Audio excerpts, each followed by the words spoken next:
Well, hi, everybody. I'm Don Stewart, and happy Mother's Day to all the mothers out there as we do our second edition of breaking news for this Sunday. It is the 12th day of May, 2024, and this is breaking news part two. And forgive me for forgetting to say happy Mother's Day this morning. Trust the mothers are having a great day out there. All right, the headlines continue. We're now in Memorial Day in Israel. At sundown tonight, it became Memorial Day.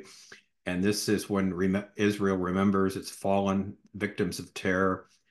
And the remembrance events will continue until Monday night, at which point the country will shift to celebrations over the 76th year of their independence. So tomorrow evening begins the day, the 14th of May, and that is, of course, 76 years, the anniversary of the modern state of Israel when it formed. We'll be talking about that in great detail. All right, so Israel on Sunday started observing Memorial Day for fallen soldiers and victims of terrorism.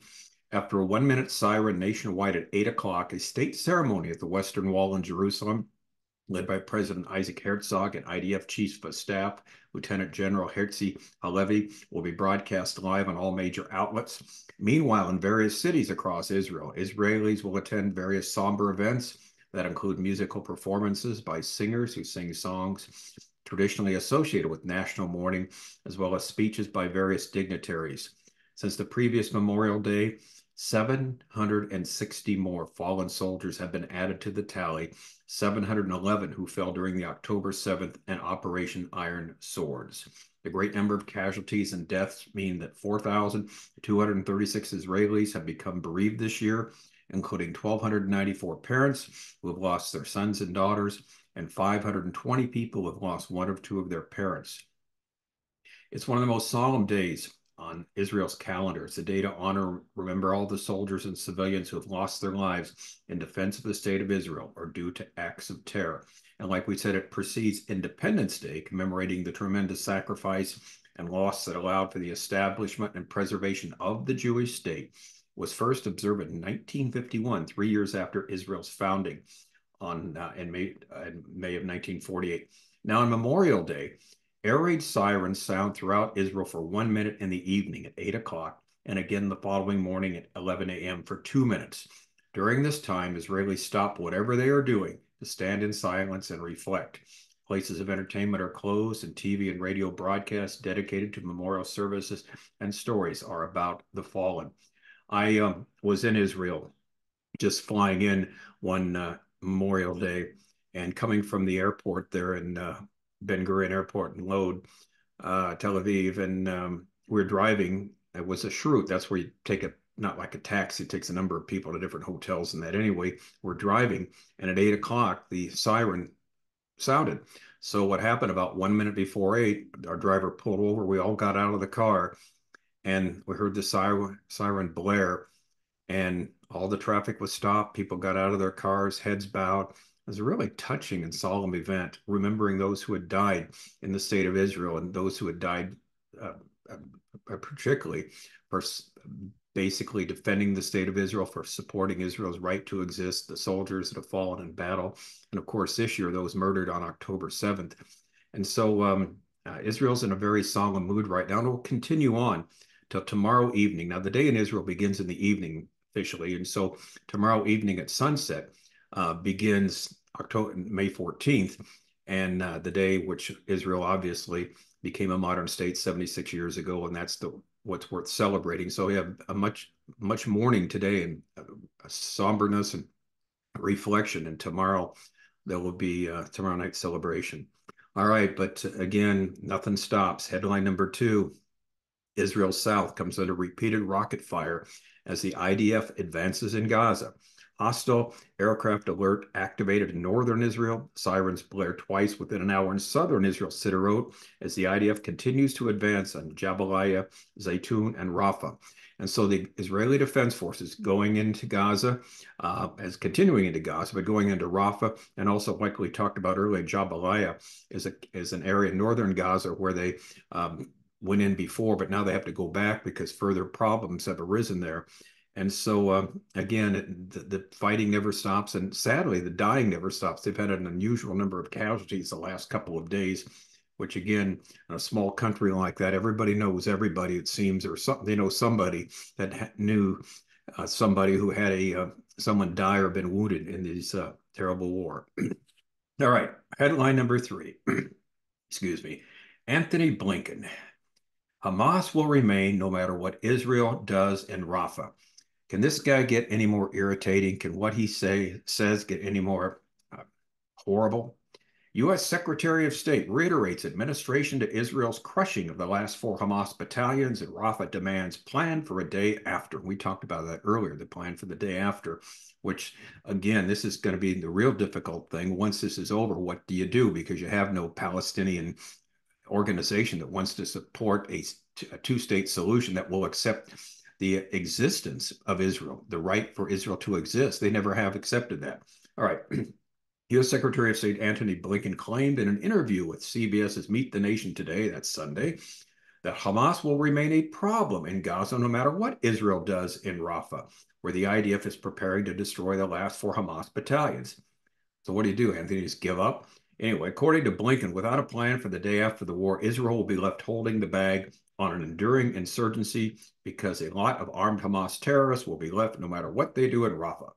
Blinken stated that whatever initial success Israel has in Rafah would not be worth it due to the high cost to civilians.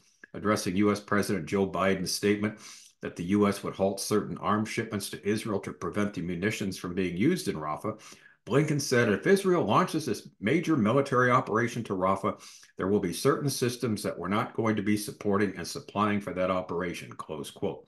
If they leave and get out of Gaza, as we believe they need to do, then you're going to have a vacuum that's likely to be filled by chaos, anarchy, and ultimately by Hamas again, he said. We want to make sure that Hamas cannot govern Gaza again, he claimed, despite the administration's pushing for a ceasefire that would preserve Hamas's military and political power in Gaza. We want to make sure it's demilitarized. We want to make sure that Israel gets the Hamas leaders. We have a different way, and we think a more effective, durable way of getting that done.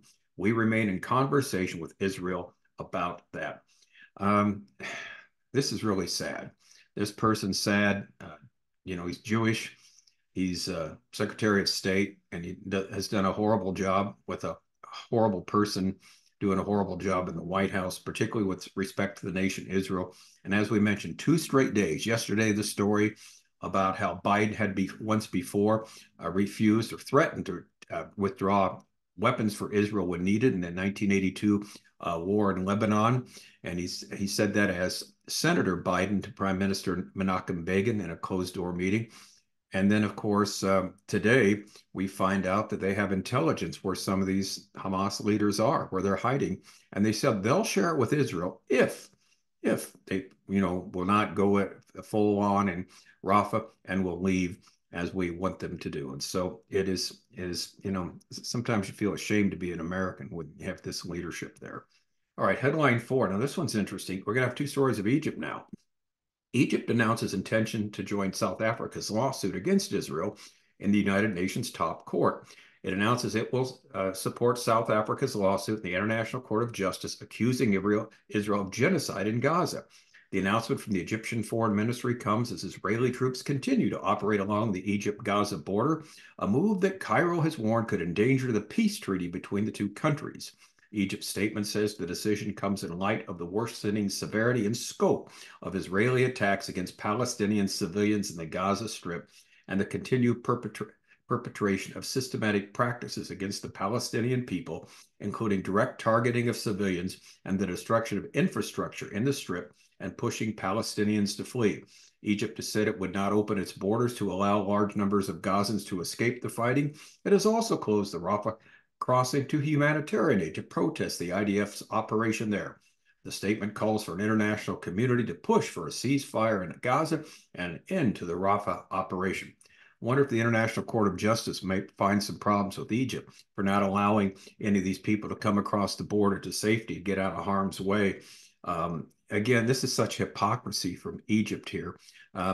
Israel does not target civilians. They never have. Civilians do die in skirmishes simply because they're part of the collateral damage. This happens at every single war. But I can tell you, as one who's been to Israel on 18 different occasions, who has talked to people who have been involved in these wars, who've been involved in fighting, who go out of their way, and they have illustrations of where they put themselves in harm's way simply because they didn't want to take a shot at someone who's shooting them because there might be a family there in the building that's innocent. And to say this sort of thing about how they target civilians, I'm sorry. And the reason civilians have to flee Gaza, flee Rafah, is because of Hamas, not because of Israel. Israel's responding to what happened on October 7th. So again, the hypocrisy there in Egypt is beyond the pale. Now, the second Egyptian story, now we're told the peace treaty between Egypt and Israel is a strategic choice. Egyptian Foreign Minister Sameh Shoukry is quoted as saying during a press conference, seemingly contradicting earlier comments from Cairo, that the pact was at high risk. The peace agreement with Israel has been Egypt's strategic choice for 40 years, and it represents a main pillar of peace in the region to achieve peace and stability. He's quoted by the Turkish news agency. He adds there are set mechanisms for dealing with any violations of the treaty. His comments came after a senior Egyptian official told the Associated Press that Cairo has lodged protests with Israel, the United States, and European governments, saying the Rafah operation has put a peace treaty with Israel, a cornerstone of regional stability, at high risk. Yesterday, the Israeli military began calling on Palestinians in additional neighborhoods of Rafah to evacuate the area as it pressed on with an operation against the Hamas terror group in the city of the southern Gaza Strip. And so you got, they're talking out of both sides of their mouth here. Are they not going to keep the peace treaty? And they have to. Egypt needs Israel. And the reason is Israel is a great protectorate of Egypt. Egypt is there living safely, has been there since, what was it, 79 when the treaty was made, because Israel has their back. And there's a lot of mutual work that they've done together. It's not because Egypt loves Israel. Egypt knows they need to be at peace with Israel for their own safety and security. And what's really interesting, in the various wars, 48, 67, 73, Egypt was involved in them. Yet we're told in Scripture in the last days, Egypt will actually turn to Jesus Christ, turn to the Lord, and be a blessing and have the people blessed there because of their faith in the God of the Bible. And what's interesting, Egypt has always had a Christian influence. Unlike other Muslim nations, there's always been about 10% of the population that have been Christian throughout history, Coptic Christians. And again, interestingly, the leadership, of course, is Islamic, but there's a lot of Bible-believing Christians in Egypt, and that's one reason that the Lord stays his hand against them. And like we said before, we've talked about this, sign 2 of our 25 signs. As their enemies have done to Israel, so God has done to them. And we make the point historically. In the Old Testament, 5 specific nations tried to destroy Israel, and Israel succeeded in not being destroyed, obviously, but judgment was passed against them. The Philistines, Amalekites, Ammonites, Edomites, and the Moabites. All of these nations attempted to destroy the descendants of Abraham, Isaac, and Jacob, and God pronounced judgment on each and every one of them. And you won't find a Moabite today, a Philistine, Amalekite, or Amorite, because they don't exist anymore as distinct people groups. They've been amalgamated into other nations. They lost their national identity. And yet Israel, as well as Egypt, we're told in the Bible, will keep their national identity to the time of the end. And as we mentioned, when we went through sign 2 of our 25 signs, well, God is 7 for 7 there. The 2 nations, he says, is going to exist till the end. Israel and Egypt do exist. The ones that will not, do not. As always, the God of the Bible tells the truth. His word is always accurate. All right, tomorrow we will be coming back to you in the morning. Again, happy Mother's Day to the mothers out there. It is Memorial Day there. It's a very solemn day, but we will be celebrating tomorrow because we're going to talk about one of the greatest miracles of all history, the birth of the modern state of Israel some 76 years ago. So please don't miss it. I'm Don Stewart. Until then, thanks for watching, and may the Lord, as always, richly, richly bless.